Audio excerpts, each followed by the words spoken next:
ഇന്ന് ഒരു tasty egg masala ചപ്പാത്തി നമുക്ക് ഉണ്ടാക്കിയാലോ?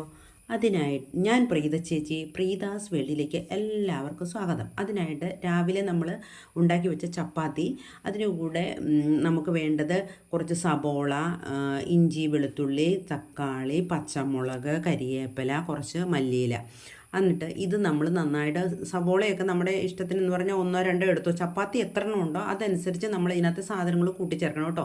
എൻ്റെ അടുത്ത് 4 ചപ്പാത്തി ഉണ്ടായിരുന്നുള്ളൂ. ആ 4 ചപ്പാത്തി ഞാനിങ്ങനെ മടക്കി എടുത്തിട്ട് അതിങ്ങനെ കട്ടിംഗ് പ്ലെയറെ വെച്ച് നന്നായിട്ട് കട്ട് ചെയ്യുക. പിന്നെ നിങ്ങൾ വെജിറ്റബിൾസ് ചേർക്കുമ്പം കുട്ടികൾക്കൊക്കെ വെജിറ്റബിൾസ് തന്നെ ഭയങ്കര മടിയാണ്. നമ്മൾ എന്ത് ചെയ്യുക, അവരെ പറ്റിക്കാൻ വേണ്ടി കുറച്ച് വെജിറ്റബിൾസ് എല്ലാം ഇതിനകത്ത് ചേർക്കാം. എന്ന് പറയുന്നത് ക്യാരറ്റ് ചേർക്കാം, പിന്നെ ക്യാപ്സിക്കം ചേർക്കാം, ബീൻസ് ചേർക്കാം, ഇതെല്ലാം ചേർത്ത് നമുക്ക് ഇഷ്ടമുള്ള ഇതെല്ലാം ചേർത്തിട്ട് നമ്മൾ ഇത് നന്നായിട്ട് അരിഞ്ഞ് വെച്ചിട്ട് അരിഞ്ഞതിൻ്റെ അകത്തോട്ട് ചെറുതായിട്ട് അരിയണം കേട്ടോ. വെച്ചാൽ ഒത്തിരി വലിപ്പത്തിൽ കിടന്ന് കഴിയുമ്പോൾ നമുക്ക് അത് കഴിക്കാൻ തന്നെ നീണ്ട് കിടക്കുമ്പോൾ കുട്ടികൾക്കാണെങ്കിലും ഒരു വിഷമം തോന്നും. അപ്പോൾ നമുക്ക് ചെറിയ ചെറിയ കഷ്ണങ്ങളായിട്ട് ഇങ്ങനെ കട്ട് ചെയ്യുമ്പോൾ തന്നെ നന്നായിട്ട് വരും.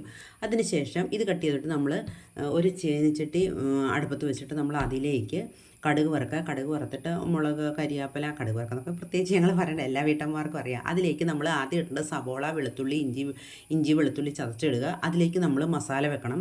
എന്ന് പറയുന്നത് മുളക് പൊടി, മല്ലിപ്പൊടി, ഞാൻ ഉണ്ടാക്കി വെച്ച ഗരം മസാല എന്ന് പറഞ്ഞാൽ ഞാൻ എല്ലാ സാധനത്തിനും ഞാൻ ഉണ്ടാക്കിയൊരു മസാലയുണ്ട്, അത് വെച്ചാണ് ഞാൻ ചേർക്കണം. നിങ്ങൾക്ക് ഇഷ്ടമാണെങ്കിൽ ചിക്കൻ മസാല ചേർത്തു. പിള്ളേർക്കൊക്കെ ഇഷ്ടം ചിക്കൻ മസാല ആയിരിക്കുമല്ലോ. ആ മസാല ചേർക്കുക, കുറച്ച് മഞ്ഞൾപ്പൊടിയും ചേർക്കുക. എന്നിട്ട് അതിലേക്ക് നമ്മൾ ലാസ്റ്റാണ് നമ്മൾ ഈ തക്കാളി ഇടുക. വെജിറ്റബിൾസ് എന്തൊക്കെയാണോ നിങ്ങൾ കൊടുക്കാൻ ഉദ്ദേശിക്കുന്നത് അതെല്ലാം അന്നേരം ഇടുക. കുറച്ച് വെള്ളം ഒഴിച്ച് ആ കൂടെ ഉപ്പ് ഇടണം. എന്നിട്ട് എന്താണെന്ന് വെച്ചാൽ ഈ വെള്ളം ചെന്നില്ലെങ്കിൽ നമുക്ക് ആ മസാല എല്ലാത്തിൻ്റെയും കൂടി ഒന്ന് പച്ചച്ചവയൊക്കെ ഒന്ന് മാറി ഒന്ന് തിളയ്ക്കണ സമയത്ത് നമ്മൾ ഇതിലേക്ക് നമ്മുടെ ചപ്പാത്തി ചോപ്പ് ചെയ്ത് വെച്ചതുണ്ടല്ലോ അതിട്ട് നമുക്ക് നന്നായിട്ട് ഇളക്കി. ഇത്രയാണെങ്കിൽ ഈ മുട്ടയൊന്നും പറ്റില്ലാത്ത നമുക്ക് വീട്ടിലുള്ള പ്രായമായവർക്ക് കൊടുക്കാനാണെങ്കിൽ ഇങ്ങനെ നമുക്ക് കൊടുക്കാം.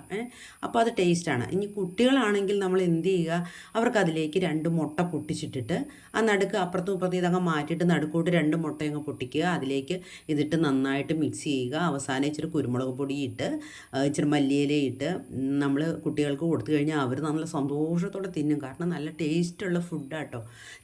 ചപ്പാത്തി എന്ന് പറയില്ല കേട്ടോ. ചപ്പാത്തിക്ക് പിന്നെ നമുക്ക് കറി ഉണ്ടാക്കി കൊടുക്കണം. ഇതിപ്പോൾ കറിയും വേണ്ട, രാവിലത്തെ കറി ഉണ്ടാക്കിയതൊക്കെ ചിലപ്പോൾ തീർന്നിട്ടുണ്ടാവും. അപ്പോൾ നമുക്ക് പെട്ടെന്ന് തന്നെ റെഡിയാക്കാൻ പറ്റിയ ഒരു dinner. Thank you for watching.